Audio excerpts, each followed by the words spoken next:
beep, beep, beep, beep. I imagine that many of us begin our day this way. Our alarm clocks go off. Some of us may roll over, hit snooze. Some of us may jump out of bed. But it's the beginning of our day.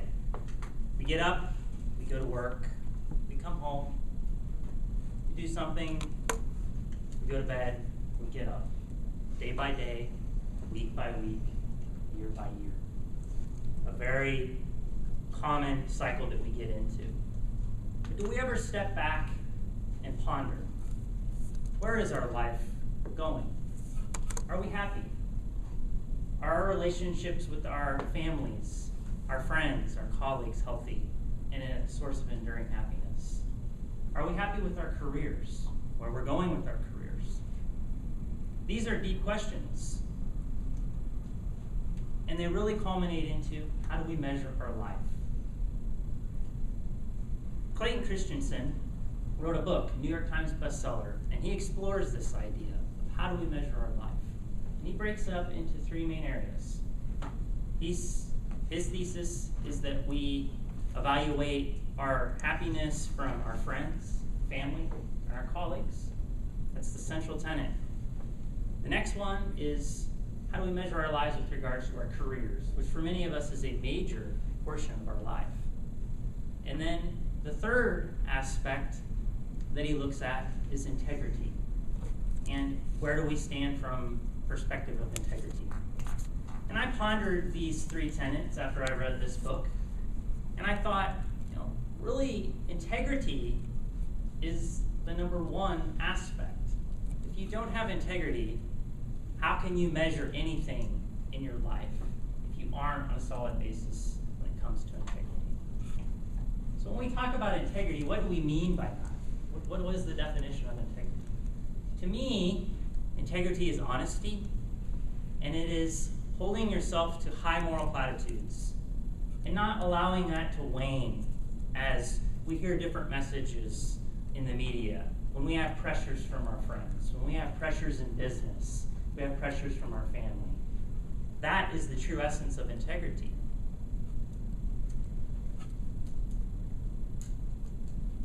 So where do we go with integrity in our lives? How do we then allow ourselves to create a bedrock for integrity that we can measure from? To put this in a relationship, I'd like to share with you a story. And this is a business story. And it deals with Blockbuster and Netflix.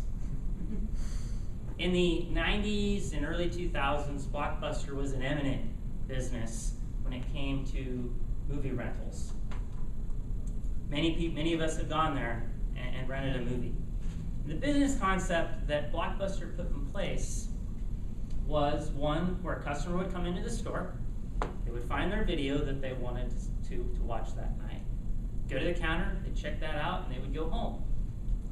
But the business concept that Blockbuster had in place is that they wanted that customer to return that video as soon as possible. And if they didn't, they were going to charge late fees to the customer. And this late fee concept became a very large revenue generation aspect of the business. Now there's this small little upstart company that begins, Netflix, and they look at this and they want to switch that business model completely around. They want to charge the customer a monthly fee, and they will mail a video to that customer, and they hope that the customer doesn't return that video in a fast manner. Because the more that the customer returns, the more that Netflix has to send out, and thus they incur more costs by sending videos out. So they took Blockbuster's model, flipped it upside down.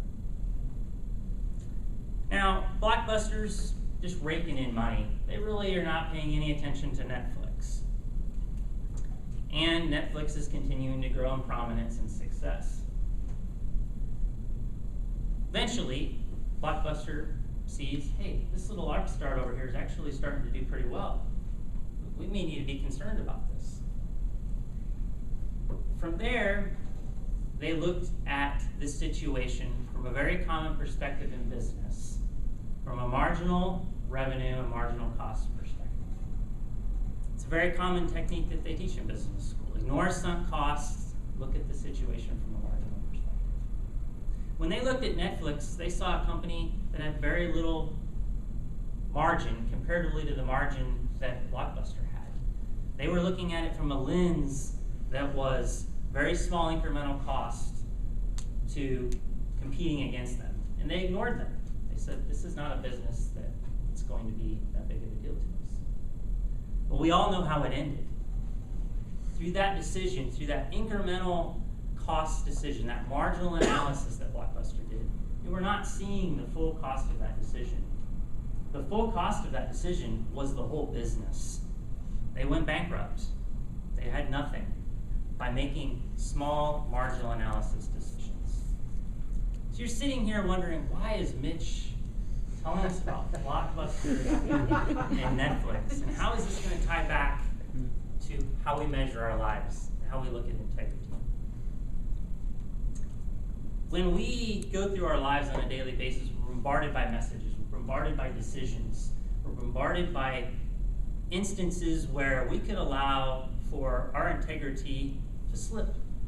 Oh, just this one time. It's not that big a deal. The marginal cost is small. That little small indiscretion is not that big a deal.